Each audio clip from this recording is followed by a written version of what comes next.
নমস্কার, অসীমার ফ্যামিলিতে আপনাদের স্বাগত জানাই। চলুন, আজ দশমী, শ্বশুরবাড়িতে আর ইডলি বানানোর জন্য ডাল আর চাল ভিজিয়ে রেখেছে, এগুলো পিষে নেব। আর দুপুরে রান্না হয়েছিল এই যে পনির, যেহেতু বৃহস্পতিবার, দশমী, মুগের ডাল আর ওই চাটনি আর আলু সেদ্ধ। আর আমরা তো ছোটো জায়ের বাড়ি খেয়েছি, ওদেরও সোয়াবিন আলুর তরকারি ও হয়েছিল, সেগুলো আর দেখালাম না। আর চলুন, এই যে ইডলি বানানোও হয়ে গেছে সন্ধেবেলা।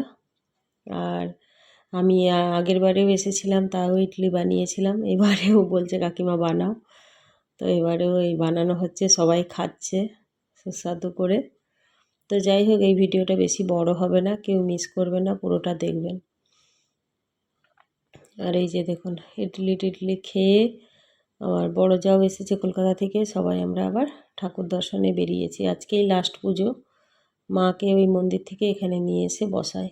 তাই দেখে টেখে এই যে যা আমার বড় যা লকেট কিনছে, ওরা এলো, আসার পরেই আমরা এলাম ওই 10টা নাগাদ। তো আজকে মোটামুটি ভিড় আছে। আর আমার যা আরও জায়েরা যে গ্রামে থাকে, ওরা বললো যে চলো জিনিসপত্র একটু কিনি, কিন্তু জিনিসপত্রের তো দোকান নেই, শুধু ওই মেয়েদেরই জুয়েলারি এটা ওটা ভর্তি একদম। তো আমি বললাম চলো, কারণ পরের দিনই আমরা আবার বাড়ি চলে যাব। আর এখানে দেখুন, 7 টাকা আর 10 টাকা হরেক মাল, 7 টাকা আর 10 টাকা। আর সেই সব দোকানগুলোতেই ভিড়, ভীষণ ভিড়। কী নিচ্ছে জানি না, সেগুলোই আর ঢোকা যাচ্ছে না। কোনো রকম করে একবার আমরা ঢুকলাম, ঢুকে আমরাও দেখাদেখি করছি যে কী এমন পাওয়া যাচ্ছে 7 টাকায় আর 10 টাকায়, বলে সবাই ঘরকন্নার জিনিস নিল। এই যে দেখুন, শুধু ওই দোকানেই ভিড়, বাকি অন্যান্য দোকানে অতটা ভিড় নেই। তো লোকের 7 টাকা 10 টাকাটাও বেশি ব্যাপার নয়, কেনাকাটা করছে।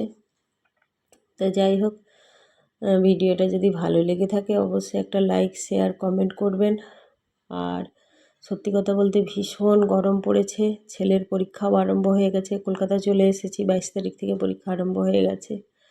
ঠিক করে ভিডিও করতে পারছি না, চরম পর্যায়ে মানে গরম, আর শরীরটাও তো ভালো ছিল না। তো যাই হোক, অল্প অল্প করে হয়তো ভিডিও দেব। আর আমার তো জানি না এই 1 মাস ধরে কি হয়েছে, সঠিকভাবে ভিডিও দিতেই পারছি না, টাইমে দিতেই পারছি না। আর এই যে দেখুন, বিদ্যাবাসিনী ঠাকুরকে বিসর্জন করবে, তাই মানে কনকাঞ্জলি না কি বলে, করছে সেটা।